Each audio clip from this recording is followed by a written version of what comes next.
Class 7 থেকে 12 পর্যন্ত সমস্ত ছাত্রছাত্রীদের জন্য এডুভবন নিয়ে এলো এক অভাবনীয় সুযোগ। এবার থেকে অনলাইন মোবাইল অ্যাপে পড়ার সুযোগ পাবে সাধারণ মধ্যবিত্ত স্টুডেন্টরাও। সরকারি চাকরির প্রস্তুতিতেও সাহায্য করবে এডুভবন। এই সব কিছুই মাত্র 1 টাকায়। বিশদ জানতে স্ক্রিনে দেওয়া নম্বরে হোয়াটসঅ্যাপ করো এখনই। প্রায় 26,000 চাকরি বাতিল নিয়ে এবার বাংলার শাসক দল তৃণমূলকে বিঁধলেন কংগ্রেস নেতা তথা লোকসভার বিরোধী দলনেতা রাহুল গান্ধী। তিনি মনে করেন 2016 সালের এসএসসিতে নিয়োগে দুর্নীতি হয়েছে, তবে কিছু অযোগ্য প্রার্থীর জন্য যোগ্যদের চাকরি যাওয়া সঠিক বিচার নয়।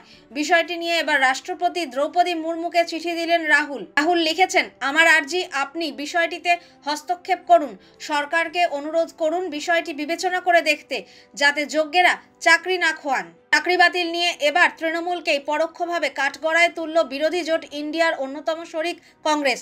রাষ্ট্রপতিকে লেখা চিঠিতে রাহুল লিখেছেন, নিয়োগের ক্ষেত্রে যদি কোনো অন্যায় হয়ে থাকে তা নিন্দনীয়, বিষয়টি অবশ্যই বিচারের আওতায় আসা উচিত।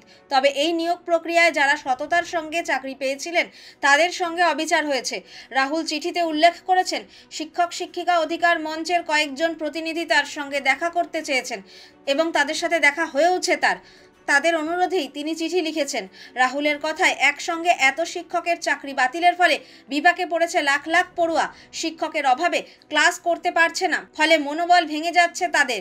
এই পরিস্থিতিতে বিষয়টিতে সরকারের হস্তক্ষেপ চেয়ে রাষ্ট্রপতিকে অনুরোধ করলেন রাহুল।